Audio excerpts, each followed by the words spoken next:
Bemetara, ward क्रमांक 18, जिला बेमेतरा, छत्तीसगढ़ से हूँ। कहीं बैठी हूँ तो हाथ हिला सकती हैं। मैं सीमा सोनी, पति प्रकाश सोनी, निवासी बेमेतरा, वार्ड क्रमांक 18, जिला बेमेतरा, छत्तीसगढ़ से आई हूँ। कहीं बैठी हूँ तो हाथ हिला सकती हैं। और अगर बच्चे को लेकर आई हूँ तो व्यासपीठ के पास में आ सकती हैं।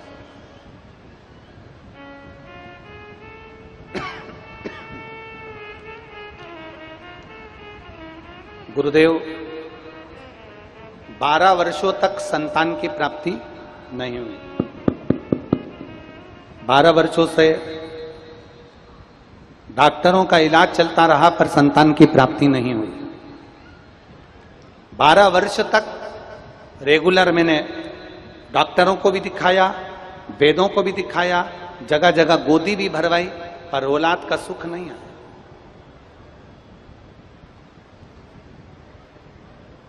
किसी के कहने पर पहली बार मैंने अपनी कमर में सफेद आंकड़े की जड़ को बांधा, क्योंकि विश्वास तो हमारा खत्म हो गया था, भरोसा तो हमारा टूट गया था कि 12 वर्ष हो गए और संतान का सुख नहीं है। फिर भी एक शंकर की भक्त के कहने पर सफेद आंकड़े की जड़ को बांधा, पशुपतिनाथ का व्रत किया और भगवान भोलेनाथ की ऐसी कृपा हुई कि मेरा गर्भ ठहर गया। 12 वर्ष के बाद अगर औलाद हो रही है तो घर में इतनी खुशी हो गई गुरुदेव कि शायद दुनिया में ऐसी तो आतिशबाजी भी नहीं होगी जो मेरे घर के लोगों की खुशी थी।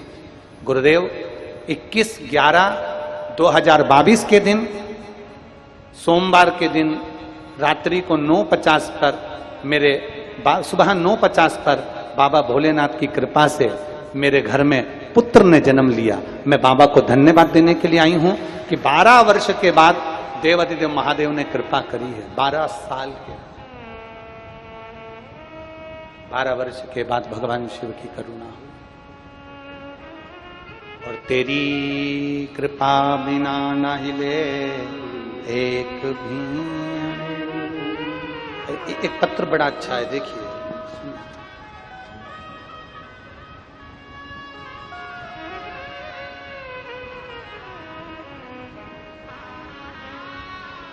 इंद्रासन सिंह, एलईडी पर आप लोग पत्र पढ़ा करो, साथ में जितने लोग आस्था चैनल पर कथा सुनते हैं वो भी पत्र पढ़ा करो।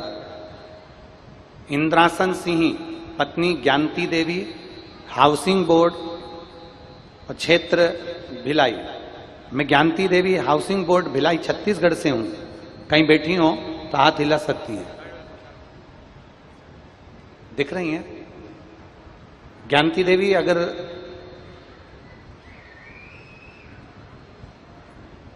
आपके पति भी आए हों तो आप दोनों व्यासपीठ के पास में आ सकती हैं। अगर पति भी आए हैं, उनके आए साथ में, तो उनको भी लिया, आ जाइए। मैं ज्ञानती देवी, हाउसिंग बोर्ड भिलाई से आई हूं। मैं क्या वर्णन करूं गुरुदेव। मेरे पति की तबीयत 15 दिसंबर को अचानक खराब हो गई और उनकी आवाज में बदलाव आना शुरू हो गया।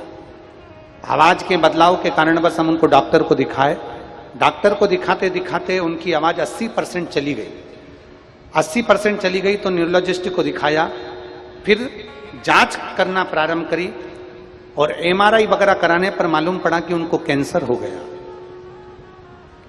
जब उनको गले का कैंसर बताया, इसके बाद हमें पता चला तो हमने फिर वापिस दूसरे हॉस्पिटल में जांचें कराना प्रारंभ करी तो मालूम पड़ा कि उनके ब्रेन में ट्यूमर भी हो गया।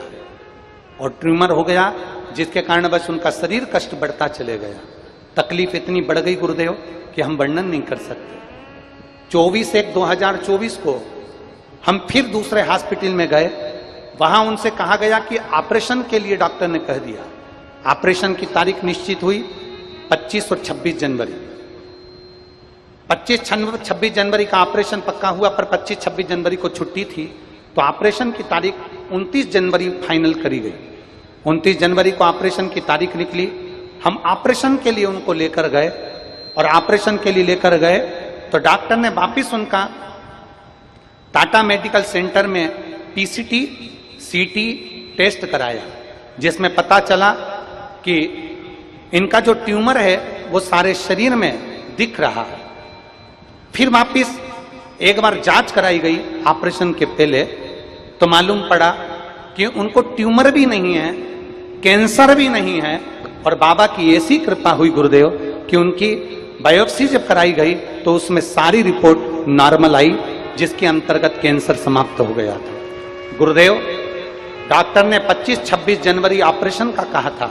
उस बीच में हमने सीहोर से जाकर रुद्राक्ष लिया, शंकर जी पे जल चढ़ाना प्रारंभ करा और शिव जी का चढ़ा हुआ जल उनको देना प्रारंभ करा। आज हम बाबा को धन्यवाद देने आए हैं, जिन्होंने कैंसर से निकालकर ब्रेन ट्यूमर पर लाए और ब्रेन ट्यूमर से निकालकर केवल इन्फेक्शन पर लाकर खड़ा कर दिया।